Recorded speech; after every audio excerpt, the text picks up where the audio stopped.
Well, in the aftermath of Britain's worst rioting in a generation, the political battles are now well underway. London's Metropolitan Police have defended their response to the riots after being criticised by Prime Minister David Cameron. As the debate continues, there are reports a fifth person has died from injuries received during the riots. The ABC's Norman Hermont reports from London. Nearly a week after the first riots rocked Britain, another victim. 68-year-old Richard Bowes has died from his injuries after he was beaten by rioters in London. A 22-year-old man has been arrested, suspected of murder.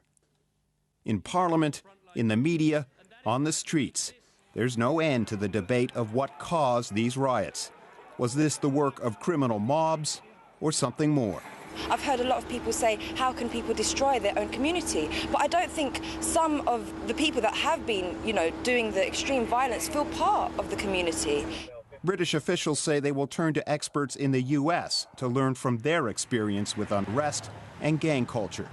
20 years ago, South Central Los Angeles exploded after police officers were acquitted of beating a black man, Rodney King. Community activists say one thing they've learned: tougher law and order measures alone won't stop further outbreaks. You have to address the underlying systematic causes of people's frustration, whether it's lack of employment, police abuse, lack of adequate health care, education opportunities. In Britain, it's clear one of those underlying problems is whole sections of society who feel abandoned by the government. These self-confessed looters have told a reporter they have no regrets.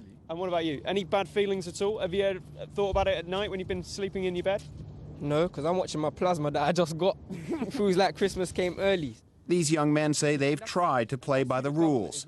They've tried for jobs again and again. It hasn't worked. Every time I go out, I'll go Bromley, West End. I'll dress the smartest I can. I even beg my mum for a new pair of trainers, a pair of shoes, smart shoes.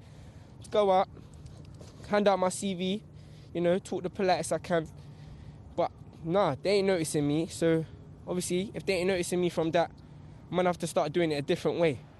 So far, the government response has been to focus on an overhaul of police tactics and legal measures to control unrest.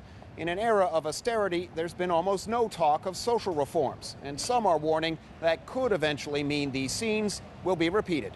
Norman Hermont, Late Line.